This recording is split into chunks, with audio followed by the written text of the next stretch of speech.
chùa Sành Gia.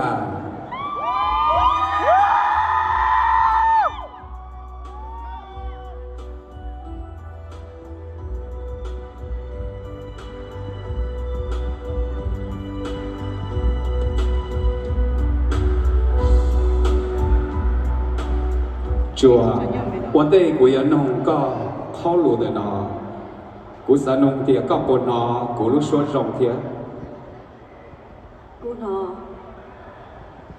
ยก็เนาะเลยเนาะเจกูยันนงก็เข้าหลุดกูยันนงว่าหลุดมองเทียหลุดมีกาแล้วหลุดนงก็หรือนงให้เตียอีอย่าใจจังเดินไปมองว่าก็สาเตียchỉ nhỏ yếu mốc thì chẳng chê cho bé cho mấy tôi mới nhỏ lấy giá tòn tê do đã chỉ phía về đi trả. If you could pass one value to the next generation of Hmong Americans, what would it be and why?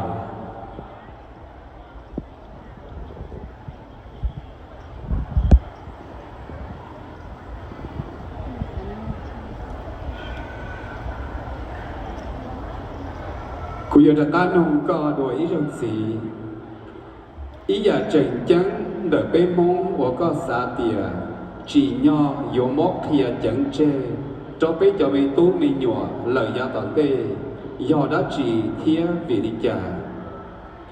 If you could pass one value to the next generation of Hmong Americans, what would it be and why?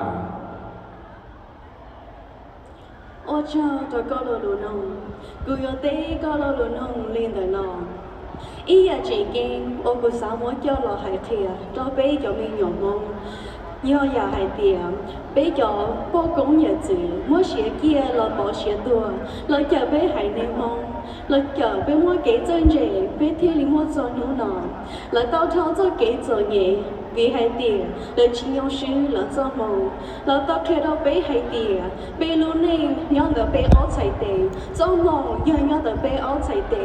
Xôi nhà bé xã tàu, bé yếu chữ tàu chỉ, đỡ bé áo chạy tề. Như tên nút từ, bé mua do màu. Ngoài ra mua tàu, đỡ bé cho mình nhỏ mông. Cái bé yếu chữ dọn rộng hai tìa, tí vì dòng, mà bé bố cũng nhận chữ. Vì lời chỉ nhau sư, bé thiên lý mua nụ nọ. Ô chào.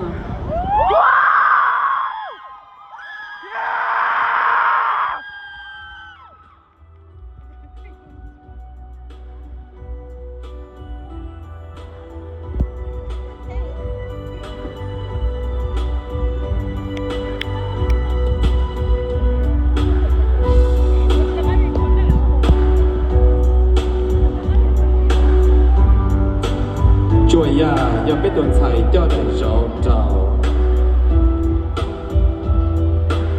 Chua's platform is to advocate for higher education and the opportunities it might bring.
Chùa Sành Gia do biết tuần thầy cho đời rộng trào.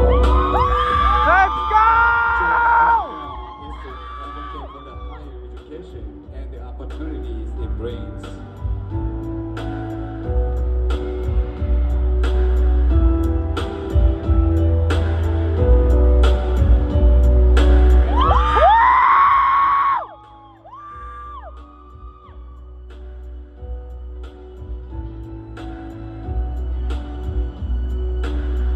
Judges, you have 90 seconds.